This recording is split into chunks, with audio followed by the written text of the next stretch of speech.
We are here to celebrate independent watchmaking. So independent watchmaking is not only two words that you often heard in the last years, because independent watch brands became more and more popular among collectors all over the world. Independent watchmaking is it's a freedom of creativity. And independent watch brands, they don't have the same marketing budgets of the traditional brands. And because of that, they need to stand out in another way. So not with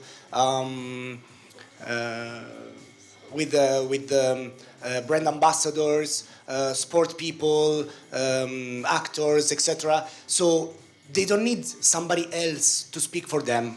They need only their products to speak for them. And that's why products are actually their first marketing topic. And this is why they are the most creative part of watchmaking today, because they needed to stand out from the crowd, and they need to be remembered for something. And that is why, instead of investing in marketing, they invest a lot in research and development. They create new shapes, they create new movements, impressive number of new movements if you think about it. And here we have three brands that demonstrate that. So I'm here to introduce you Benoît Mintiens, founder and designer of Ressence.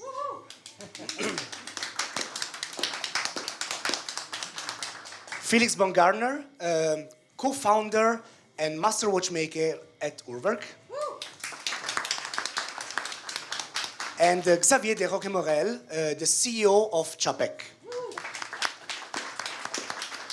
So we don't start with the oldest in terms of age, we start with the oldest in terms of when your brand was born. So here we have a veteran,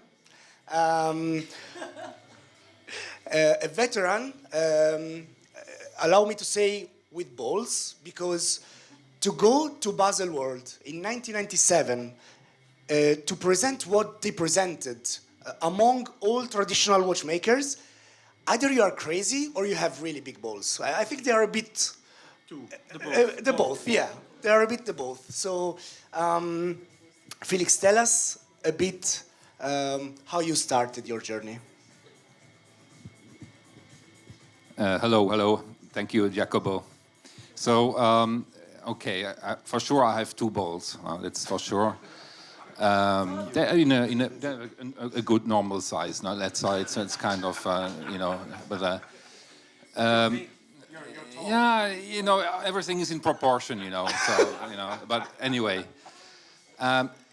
we started 27 years ago. We started, as I'm sitting here now, with basket shoes, Nike shoes.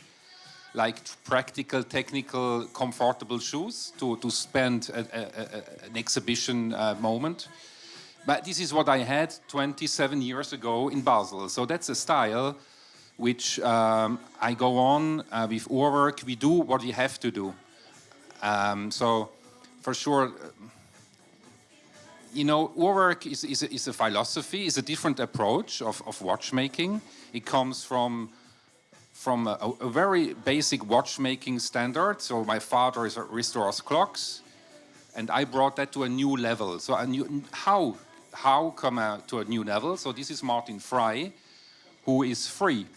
Martin Frey is the co-founder of Urwerk, and since the very beginning we work together and we create our products and our watches and our dreams together, and somehow we go pure in what we need to do and what you have to do. So this is not changed in the last 27 years, and it will never change. And this is also the reason why our growth is very organically. We are not looking to double or triple. And I always said to some more important, more successful entrepreneurs as I am, as Martin is, that one day we will not look back and say how many watches we have produced. We will look back and see what kind of watches, what have we brought to this industry, what had we changed, what had we added to this watch industry. This is what is important to me, and not how many watches and how much money we do out of that. So that's the motor of work still until today. Thank you, Felix. Benoît. So Ressence is a brand like no other, and like I said before, the person that stands behind the brand is the one that shapes the products, the concepts, the designs, and you're actually not a watchmaker. You're an industrial designer. So, and your watches often speaks to people who don't really understand watchmaking. So, my first question to you is, how would you explain Ressence as a brand and your watches to a non-watch guy? I was hoping the music was finally stopped. This is really annoying. So hello everyone, welcome. I started as an industrial designer, and when you're an industrial designer, you look at most products in a very different way. If you ask me, I think that the best way to describe it is as if there was no watchmaking. Imagine yourself, there is nothing like watchmaking. So Felix would not exist, Xavier would not exist, and you would sell something else, tomatoes probably, or Panini. Pasta, pizzas, I don't know. And someone comes to me, or maybe you are a very successful entrepreneur and you say, yeah, I've been thinking about something, you know, I'm a bit fed up taking this iPhone out of my pocket to read the time.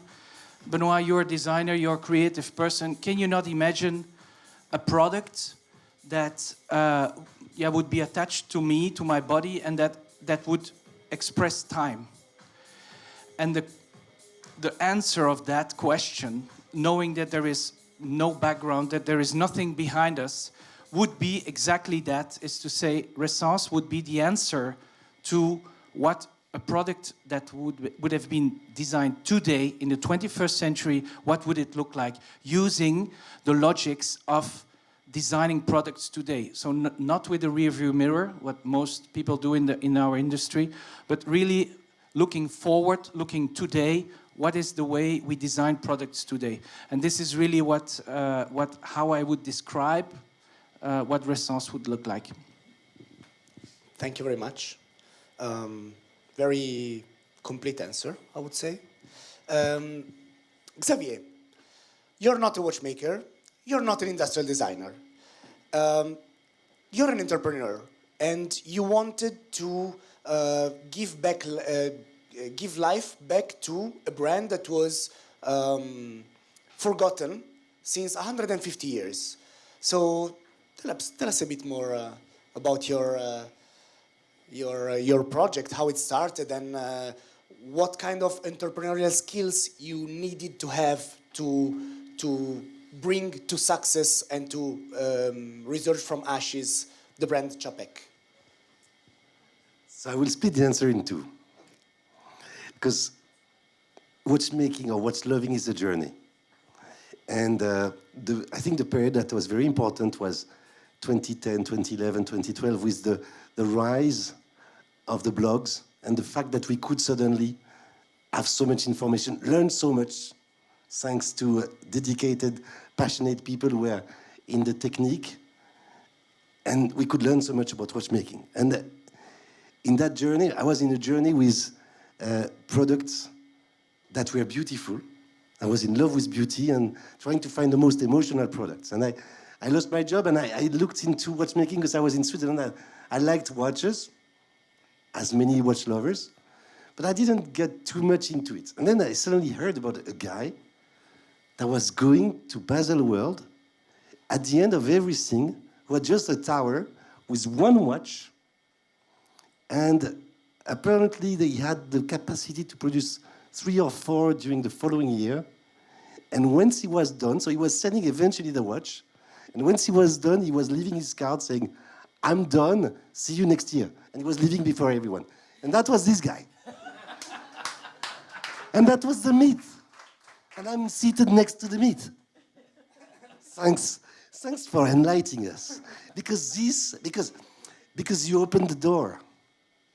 You opened the mind of everyone, and you made it like, okay, so if we're crazy, it can be possible. And that's really the founding, you know, that's the origins. And so we came in, and I was lucky because I lost my job. So I was really pushed to create a company. I was dreaming to create a company since I was 14 by making snowboards in my garage. So I kept that, but you know, snowboards, there was a different business. And I was in watchmaking in Switzerland, so watches were more adapted. And I made the story of Czapek, and then I started. And you can look at different aspects, no? So one is what you need as a person, and a lot of energy, I think we have to admit. We need a lot of energy to do what we do. I would say ego is probably your worst enemy, because you have to always question yourself and reassess what you're doing. So judgment is another quality to have. It would be another way to look at it. Or discernment and flair. Flair is the key things. But for us, the key was actually to accept to not be good enough. So to actually collect people around us and bring together a lot of fantastic people and just make them dream about another dream than yours, but that was also a true dream about a watchmaking that was made out of people really passionate about what was the culture of watchmaking. So the capacity to reinvent enamel making with design never done before, to design new guilloches, to design new cases, to make integrated sport watch without looking at Gérald Ginta 1 minute, to anything that is not the way that other people take. And I think this is also true for what we can say. We survive because we are true to ourselves. And that's probably the last element. And we never try to be another one, even if we love them. And if we are obviously inspired by them. So we have to sometimes, kind of fight against ourselves, because inspiration is there, but you say, no, that's his way. I got to find my way. Felix. Thank you, Xavier. So you said something really interesting, which brings me to my next question to Felix. So Felix, for you, was an inspiration. For sure, Felix, you and Martin were pioneers in what today is considered contemporary independent watchmaking. But did you think, or do you realize how much Urwerk, and especially in beginning of 2000s, have shaped the industry, and especially our field, the micro independent watch brands? Do you realize how important have been Urwerk for all of us? I don't know. I'm really kind of naive, and we are doing what we have to do. It's not that I don't like to be in that pioneer position, I think we are curious as we are when we started, and it starts for us. The most important thing is to be curious and to continue to be curious. And we also do things which are a flop, which are not working, which is not, so it's not everything perfect at Urwerk, for sure. Just we have a steady way to go, and we know who we are and what we like to do. And we are together, Martin and myself, since 27 years, and we have that confidence somehow in our work, in our approach. And we have really a very nice family around us, very nice people following us since many years. And this makes us strong. But not in a volume, not in a strong, like a lot of money, but in our philosophy and our vision. It goes on. We build a house, a puzzle, and every watch somehow is one puzzle in our image. And we still feel the start of it. So I don't like so much, you know, when we got the first Grand Prix d'Horlogerie prize, actually, I had very mixed feelings. Because suddenly you get a tampon, you get a stempel, like an official gratitude. And this was actually, of Urwerk in the beginning, it was all about not to be recognized, not to have this record, you know, this stempel. So for sure you grow with the time and you start to understand what you are doing. But still I don't want to be too aware of that. So I refuse a bit all these compliments, but thank you very much, Jacopo. Oh, it's a pleasure. They are all deserved, trust me. So, Ben, we said that Ressence is not a common watch brand. So my question for you is, what do you, or who do you think that a brand like Ressence should fear? I mean, what is... I don't like to talk about competitors, but who do you fear? Who do you think can contrast who you are and what you do? So, who are my competitors? All right. You want to know? Well, actually, it's not a watch brand, my competitor. My major competitor is this thing. That's my major competitor. Because time is also on this watch, phone, whatever. And why is that? It's because my background is not watchmaking. My background is industrial design. And when you're an industrial designer, you only get relevance in what you do through the functionality of what you do. A product has no relevance if it's functionally, it's minor compared to another product. A car that does not drive well is not a good car. Like a watch, you cannot read the time properly on it. Is, for me, as an industrial designer, not a watchmaker, but an industrial designer, from my point of view, a watch should express time, and that's the only purpose it has. So what I try to do with Ressence is to make sure that the people that wear a Ressence, when they're running to their gate or to their train, when they're a little more eco-friendly, they don't check the time on their phone.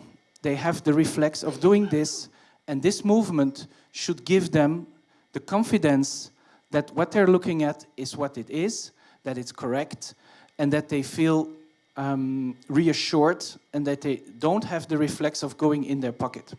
I sometimes compare it with a watch with a butler. It's actually a service provider, a watch. It tells the time.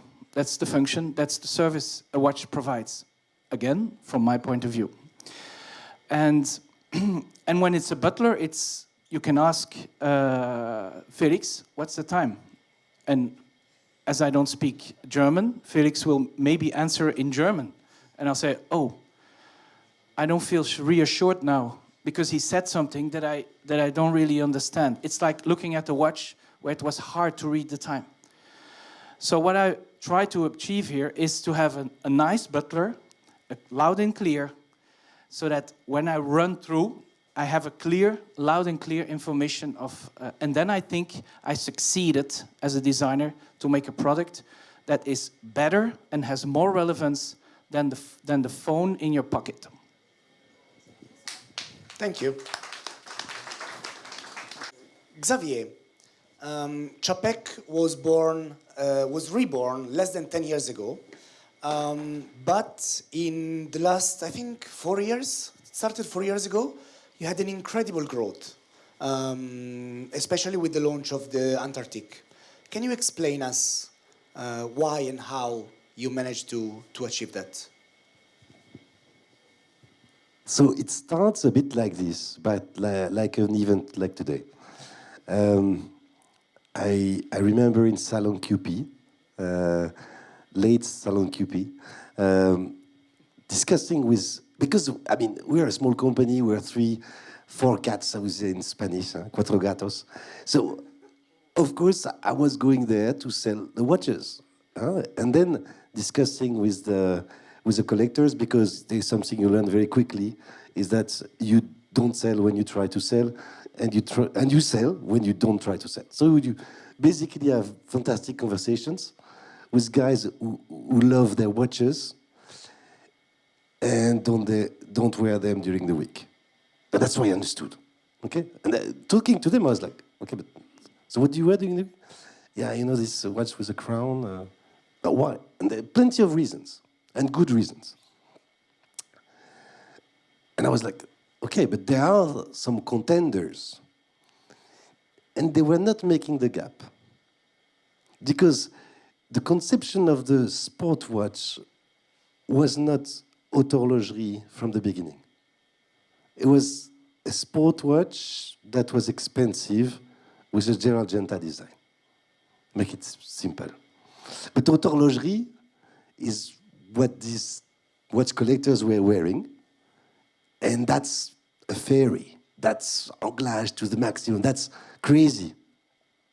And these watches, you couldn't find that kind of finishes, that kind of craziness in a watch that was a sport watch, an integrated sport watch.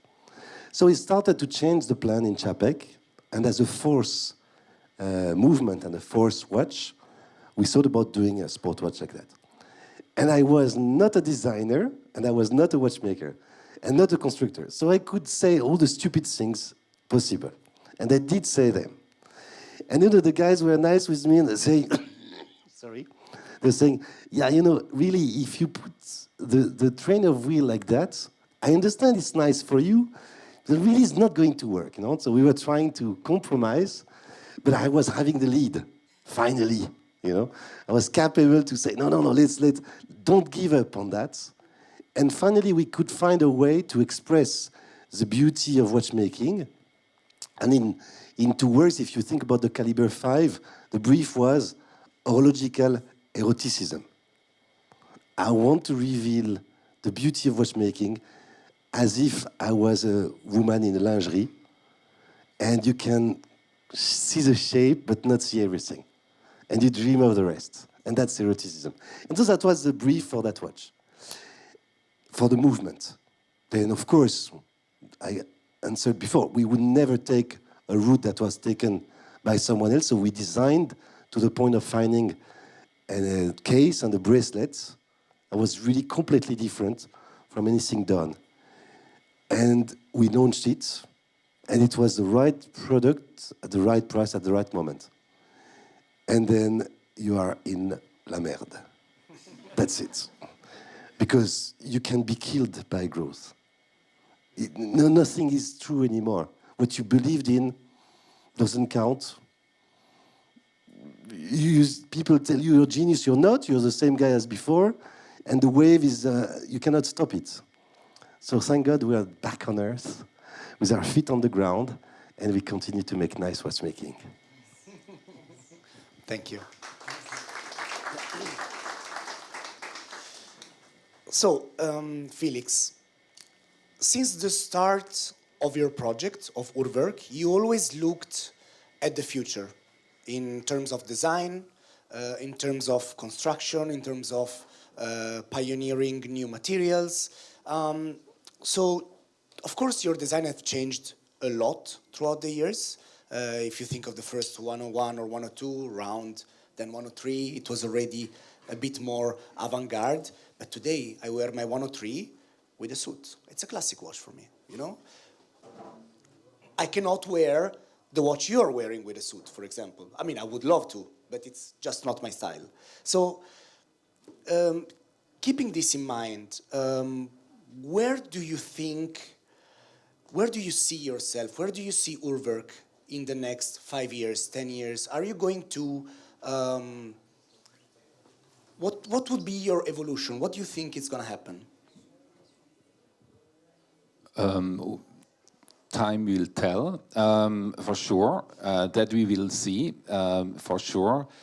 Now, what I can plan, what I can organize is, for sure, I can observe my colleagues around me, what they do with their brands, the ownership of their brands. That's a theme at the moment with independent watchmaking. Some of the independent watchmakers are no more so independent.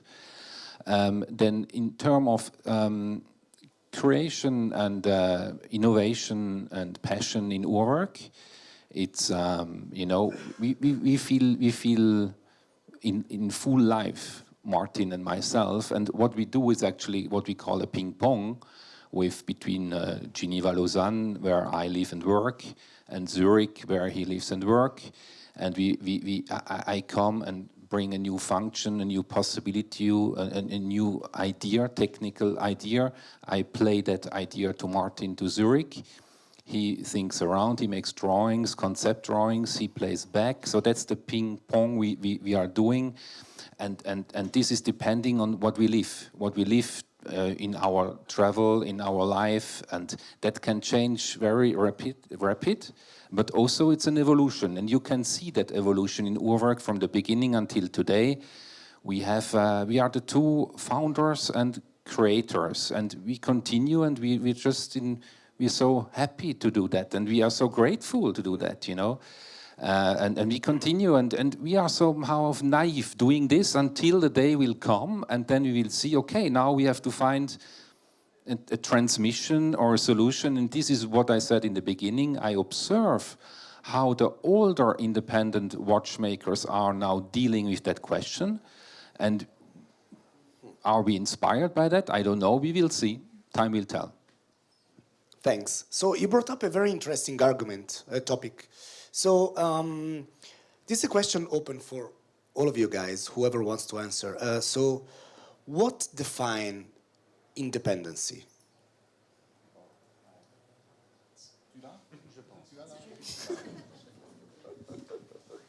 He's dependent on the bottle.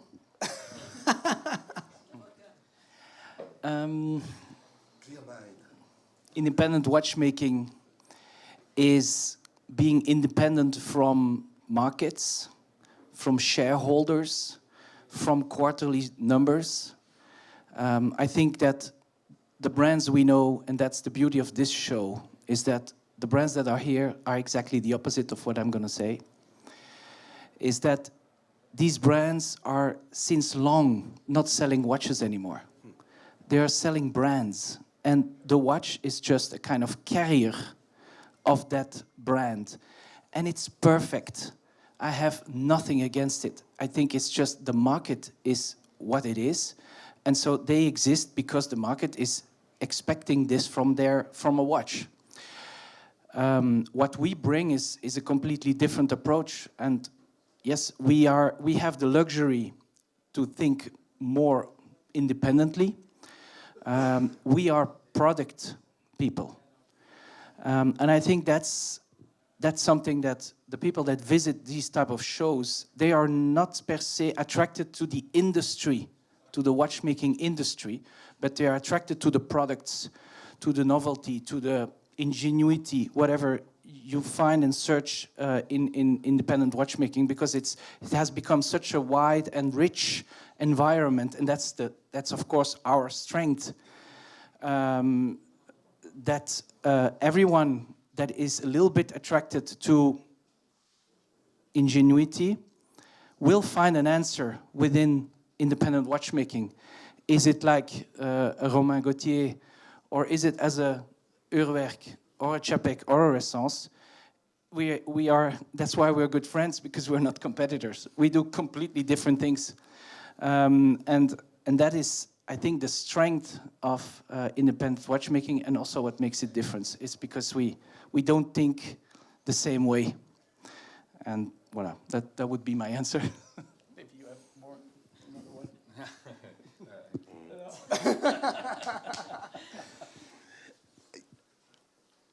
So independence, I would say freedom in Czapek would be the key word that everybody needs to understand quite well, and the implications of freedom in the everyday work. Okay, so for example, we decided to integrate a lot of manufacturing processes inside the company to gain freedom.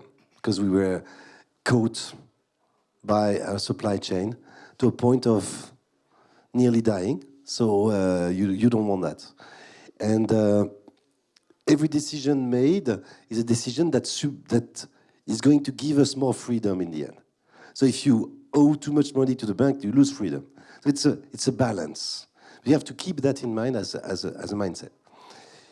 The shareholder thing, with Czapek, we are a very special case, quite unique, I would say here, because we are owned by 222 shareholders. So I'm one of them. Many people in the company are shareholders. I've joined and I've asked to buy shares. We will distribute shares, actually, to everyone in a couple of weeks. So it's a brand new announcement. You have to work in the company. Okay. So more than 50% of the time. Now, so there is a mindset about that, which is interesting because I'm not a leading shareholder. I don't have enough weight to lead. So I would say I'm under scrutiny every day. That's good to be on the grill. Pushes you to be the best. You know, nothing is because you've got 70% of the company. And so you got that independence there, and we created a way to sell the shares between us. So people can leave or join or increase twice a year on average. So it's a good way to keep the freedom and the independence for the future. Some of the shareholders have their kids who have started to get some shares. My kids have gotten some shares, and we can imagine that it continues like this for a generation to generation, always respecting what the FINMA, the legal authorities in Switzerland, are giving as a framework. So I would say to keep independence, you have to tackle with every item on the list. Every item. Never make a success that becomes a prison. The first thing we did after the Antarctic success was to launch Promenade and Complicité. To say, no, it's not us, only that, you know. Always be careful. Your success can become your prison, and becoming too big can be a prison. So we decided to reduce to 1,000 watches per year, and that's fine. Well, it's already a great success, 1,000 watches per year. Yeah. It was first the point where we thought it was working. And after all, it does. So it was what we had in mind at the beginning 9 years ago. So it's quite funny to see that with a completely different route, we achieved what we had in mind. So you spoke about future as well. Where do you see, how do you see the future of Czapek? Are you going to keep launching different collections, keep doing research and development? What are your goals? What did you set for your future? We need to keep some imprevisibility. So that's for sure. So whenever I get too structured, then I do something crazy so that and I break a wall of my new prison because I was too structured. So we'll work along the line of complications, with the idea that if it's to redo something that has been done the same way, there is no point doing it. Just don't do it. If you do it, make sure you're doing what you were speaking about, Benoît, which is some relevance because it has never been done this way. Maybe it's a perpetual calendar, and we are not here to pretend to invent something beyond the perpetual calendar. We're not capable. But doing a perpetual calendar in a different way than anyone else has done, why not? That would be cool. It's also innovating in the design, and it's also a journey where we keep on surprising people by not following exactly where the trend goes. That's I would say, the future I see in Czapek. So there is a moment of surprise because we're not following a route that is purely dominated by one side of the brain. Thank you. Felix. You know, independent, I'm now since 27 years in you know, in this field. Actually, I much longer. In reality, I started really already as a child doing clocks and watches, and it's for me. I tried over the last 20 years to define what is independent, and I tried to find rules and the ideas and the founders and the shareholders, blah blah blah, and probably we are 30 or 40 people here, and probably we'll have 40 different definitions of independent, what means independent. So at the end of the day, I think you have a feel when you see a product, if this product is with somehow an honest, true feel of watchmaking and true values of watchmaking, or if you have a product where you have a lot of marketing and brand in it. So this balance you have in each product between the brand and the watch. And for sure at a certain moment we start to talk about an independent, but you know, I stopped looking for that definition. I don't know if Susan has a better one. You know, that would be, you know, that's your, no, I don't know. you were just looking at the stars, so I was like checking you. No, it's Jacopo. What is my definition of independency? As I said at the beginning, for me, is the freedom or to create, is to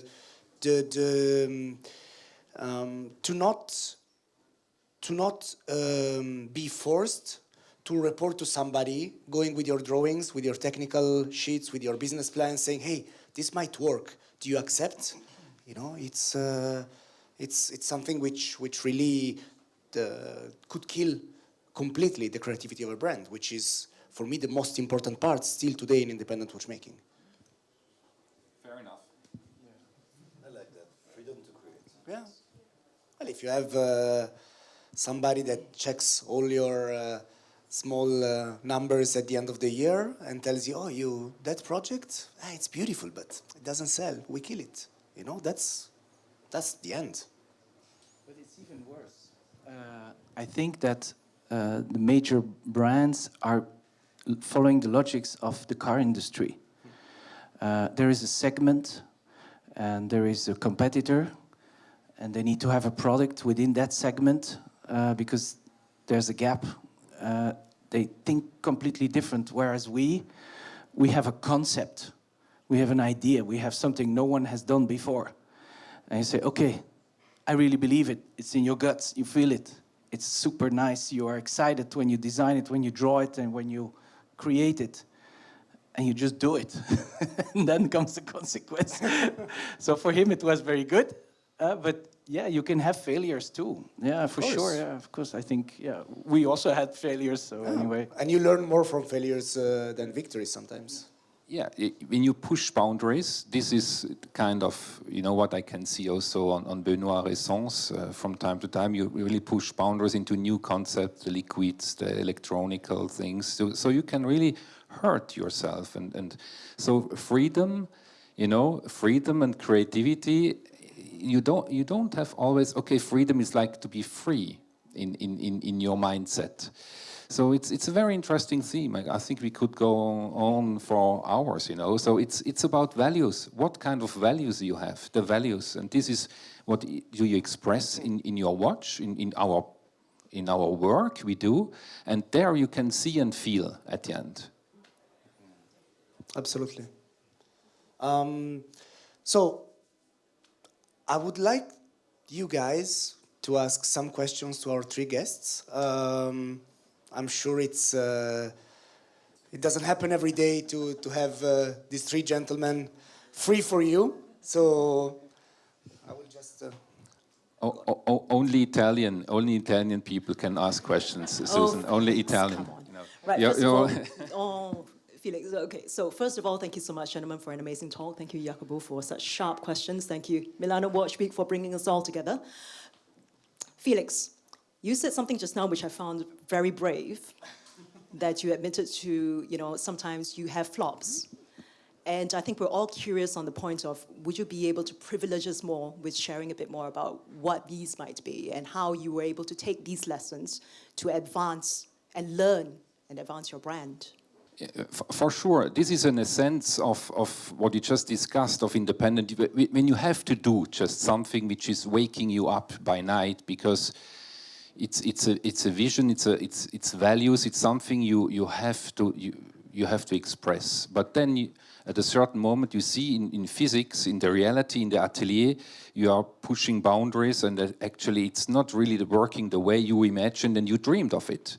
So until when you leave it go, this dream, and I had in the past with Urwerk 201, we had some dreams which were kind of nightmares. They came out to be nightmares because suddenly you start to deliver the first watches and they come back because they don't work. This is what happened on Urwerk 201. So that was an apprentissage. That was something we had to learn to measure the risks. And we are still, now we have some comfort in saying that we have a prototype atelier where we have longer time to test exactly our movements. So this comes now with our structure we created. I think that helps. But at a certain moment when your structure it gets bigger and bigger, you have to finance that, and that brings other limits. So I think it's very important to take these risks and to continue to take these risks. When you want to create, innovate, you have to go in fields you don't really understand and you don't know what comes out of it. And I think this is what makes Urwerk. I would add to that, it's true that I think for most of the independent brands, well, certainly for us, we design products that were never made before. Not like we polish it this way and you polish it that way. It's more fundamental. If you decide to put oil in a mechanical watch, well, suddenly you face a lot of new problems that no one has faced before. So you really have to invent solutions that aren't there, and that's a risk. You take a real risk, and we are small companies, so we don't have a lot of fat that we can rely on. We are really at the edge. If this product fails, then we have a major crisis in the organization. So yeah, we are, I think, a lot more risk takers than the average watchmaking companies. But that's also what makes it so beautiful. That's the artistic side of what we do. It's maybe a little less calculated, a little more emotion. But then on the other hand, like you say, we also had experiences where watches came back and you are like, oh my God. And then they say, yeah, but my this and that, it does not come back, and your watch come back. And say, yeah. If you compare a Volkswagen Golf with a Formula One and you drive both in the mud, for sure you will have another result. And that's what we do. We make unique pieces, unique technologies, unique ways of producing and some applications. So we take big risks, actually. But we don't want to bother you with it. But it's the consequence of that is that, you go with your head against the wall. It happens. Yeah, it's for sure. Well, of course, you guys push the boundaries, and as I said before, you do a lot of research and development compared to many more traditional brands, which should do it and should allocate the budget to do it, but they just enlarge, reduce, change color, the marketing, etc. And talking about risks, well, of course, if you wake up one day and you decide to put in a mechanical wristwatch, liquid and magnets, you definitely take risks. Yes, but if you don't know that it's not possible, then it's not a risk in your mind. It's only after that people tell you, are you crazy or what? Week for allowing us to be here and for this interesting, Jacopo, thank you for organizing this interesting talk. I would like to ask you something that, do you see more interest in independent watchmakings with the new brands coming? And what are you doing to attract new generation into independent watchmaking, considering that in the last years, the new generation consider watchmaking as an investment, and then independent brands are different. What are you doing with your reduced budgets to attract new people into the brands? Thank you.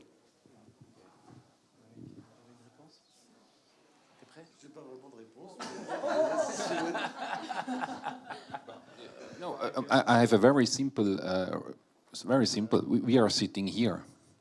So we try to educate and to explain what we do and to explain our values. And I think this is already that's the best we can do somehow to bring the magnet, you know, to bring new people into that field of independent, or let's say, you know, contemporary watchmaking. So that's I think that's my very simple answer. Sorry. No, and it's true. The revolution has started. So we just need to continue it. And today I was talking about the fact that when you just do dynamic setting of a watch, if you have the right pair, we're coming back to the starting point, then you can get -1 plus 1 in 10 minutes. And if the balance and the spring are not very well together, that can take you 2 hours to get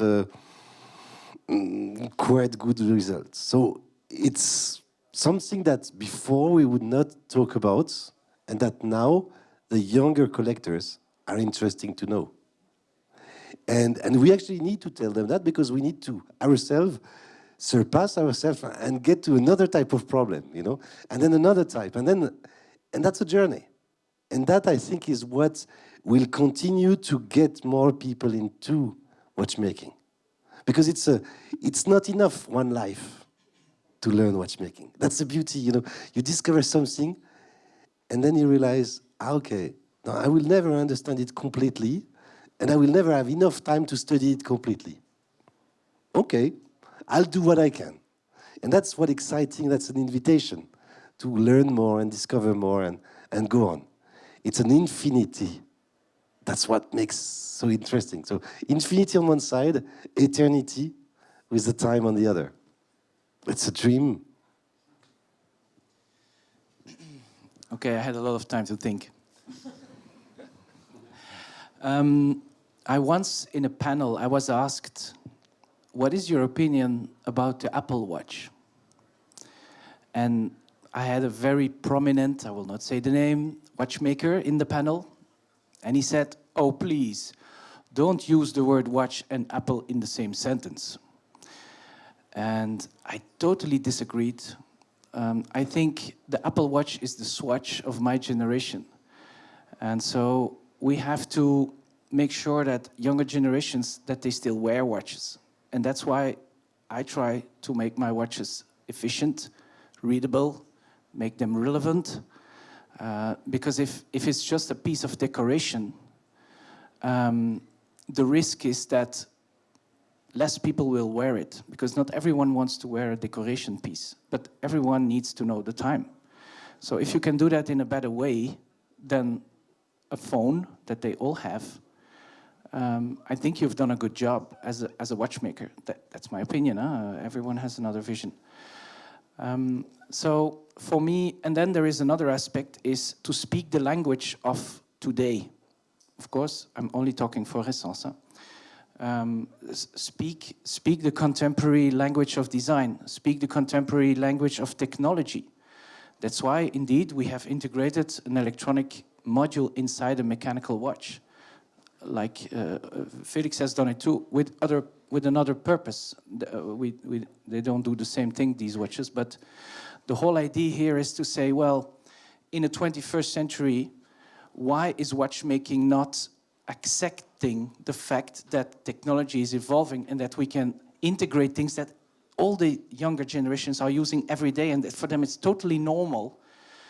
And so I believe that watchmaking before the quartz crisis was at the forefront of technology. It was a technology-driven industry, mainly trying to make the products cheaper. When you look at calibers from the 60s and the 70s, just before the Quest crisis, it's impressive how much they pushed the mass production of mechanical movements. It's just crazy. But on the other hand, I really believe that we have to embrace and accept things that are evolving today and integrate them in our watchmaking culture. That's also thinking independently and say, okay, I'm not a brand carrier, but I'm a relevant thing on my wrist. And so to be relevant, well, there are many reasons why you can be relevant. You can be just show that you have money. That's also relevant. For some people, well, for us, it's to show the time in the proper way and why not use technologies from today. Could be AI one day. I don't know how to apply it yet, but maybe I'll find a solution. But yes, everyone's talking about AI. My wife is in the AI business. Why can't I integrate AI in my mechanical watch? If someone has an idea, you can always come and look at me.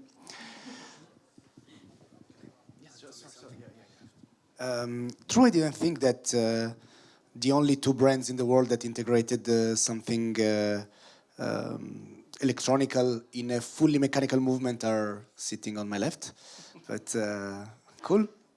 So I just wanted to add something about the newer generation to answer also to your question.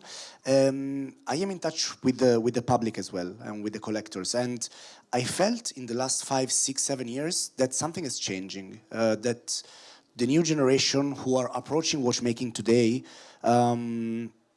are much more open-minded than our generation or the one before us. I see young guys, 20 years old, 21 years old, coming in our boutique and telling me, you know what, my father asked me which Rolex I wanted for my graduation. And I told him, I want a Ressence. And I was shocked, you know, that this is not something that happens every day, but it's happening more and more. So of course they don't have the budget to afford maybe an Urwerk or maybe an MB&F, but they are looking for something different because they have less preconceptions, especially in our market, which is Italy, which is a very mature market, and unfortunately a lot of retailers educated the collectors in purchasing only what was good to resell in the future or to keep the value. And the kids of today, the youngsters of today, the young watch geeks, the young watch collectors, they are getting out from that preconception and they are thinking by themselves. And they're not listening to what the retailers are telling them, what their parents are telling them, but they buy what they like. Not all, of course. I'm talking about the niche of the niche. But these are the people who we talk to, and these will be the collectors of the future, in my opinion. Any more questions? Anybody?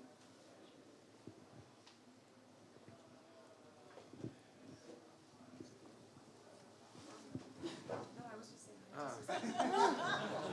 Okay, so are we good? Thank you very much, everybody, for being here today. Thanks to our guests. Thanks a lot for accepting to... it's a pleasure. Thanks a lot. See you guys around Milano Watch Week.